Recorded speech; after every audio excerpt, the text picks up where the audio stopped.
ఈరోజు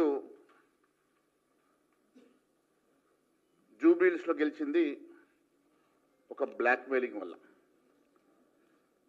రేవంత్ రెడ్డి చాలా స్పష్టంగా కాంగ్రెస్ పార్టీకి ఓటు వేయకుంటే మీకు సన్న బియ్యం రావు, పెన్షన్లు రావు, ఇండ్లు రావు, మీకు ఎలాంటి సంక్షేమ కార్యక్రమాలు రావు అని చెప్పేసి ఒక ముఖ్యమంత్రి హోదాలో బ్లాక్మెయిల్ చేయడం వల్ల ఇంకా 3 సంవత్సరాలు ఈ రాష్ట్రంలో కాంగ్రెస్ ప్రభుత్వం ఉంటుందని, నిజంగానే అవన్నీ బంద్ అయితేమని భయానికి ఈరోజు ఆ తీర్పు ఇచ్చినట్టుగా మేము భావిస్తున్నాం.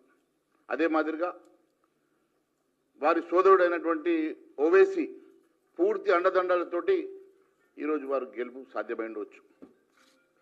మరోవైపు అనివార్యంగా వచ్చినటువంటి ఎన్నిక టీఆర్ఎస్ అభ్యర్థి చనిపోవడం వల్ల కొంత సింపతి ఫ్యాక్టర్ తోటి వారిద్దరి మధ్యలో పోటీ జరిగిండవచ్చు.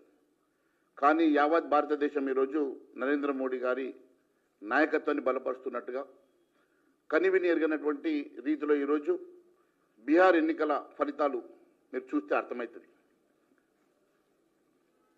పూర్తిగా నరేంద్ర మోడీ గారి నాయకత్వాన్ని బలపరచాలని, నరేంద్ర మోడీ గారి నాయకత్వాన్ని ఈ దేశానికి అవసరమని ఈరోజు బీహార్ ప్రజలు ఏకగ్రీవమైనటువంటి తీర్పు ఇచ్చారు. 3/4 majority, 95% of the strike rate, 101 స్థానాలు నిలబడితే 95 స్థానాల పైగా ఈరోజు భారతీయ జనతా పార్టీ గెలుస్తుందంటే ఏ రకమైనటువంటి తీర్పు ప్రజలు ఇస్తా ఉన్నారో, నరేంద్ర మోడీ గారి నాయకత్వాన్ని ఏ రకంగా బలపరుస్తూ ఉన్నారో, ఇది యావత్ భారతదేశం అంతా కూడా ఈరోజు నరేంద్ర మోడీ గారి నాయకత్వాన్ని వారి వెంట నడుస్తున్నట్టుగా స్పష్టమవుతున్నది. ఈరోజు భారతదేశం ఉన్నటువంటి క్లిష్ట పరిస్థితుల్లో నరేంద్ర మోడీ గారి నాయకత్వం ఈ దేశానికి అవసరమని చెప్పి మరొక్కసారి దేశ ప్రజలు వారి వెంట ఉన్నట్టుగా స్పష్టమవుతూ ఉన్నది. రేపు రాబోయేటువంటి ఏ రాష్ట్రం ఏ ఎన్నికలు వచ్చినా ఇదే మాదిరిగా తీర్పు ఉంటుందని కూడా మీకు తెలియజేస్తూ ఉన్నాం. మరోవైపు ఈరోజు కాంగ్రెస్ పార్టీ తీరు చూస్తూ ఉంటే తెలంగాణ రాష్ట్రంలో పూర్తిగా అప్రజాస్వామ్యకంగా ఎమ్మెల్యేల చోరీ నడుస్తూ ఉన్నది.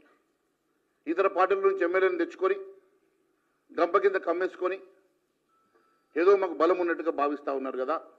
నిజంగా మీకు ప్రజాస్వామ్యం మీద చిత్తశుద్ధి ఉంటే వెంటనే వారందరినీ కూడా రాజీనామా చేయించేసి ఎన్నికలకు వెళ్ళాలని చెప్పేసి మేము డిమాండ్ చేస్తూ ఉన్నాం.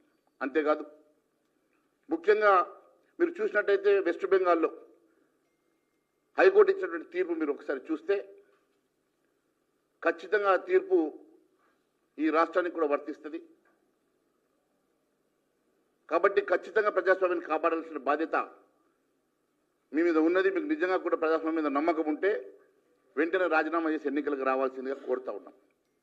అంతేకాకుండా ఈ రకమైనటువంటి బ్లాక్మెయిల్ రాజకీయాల్ని మానుకొని ప్రజాస్వామ్య పద్ధతిలో మీరు ఎన్నికలు నిర్వహించాలని చెప్పి కోరుకుంటా ఉన్నాం.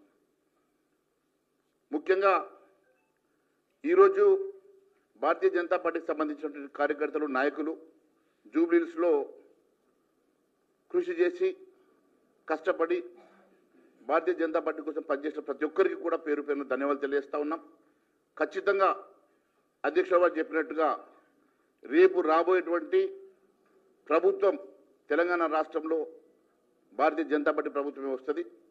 ఖచ్చితంగా ప్రజలు మన వెంట ఉన్నారు. నరేంద్ర మోడీ గారి నాయకత్వాన్ని బలపరుస్తూ ఖచ్చితంగా ప్రజలు భారతీయ జనతా పార్టీకే పట్టం కడతారన్న విశ్వాసంతో ఈ అవకాశం ఇచ్చిన ధన్యవాదాలు తెలియజేస్తాం.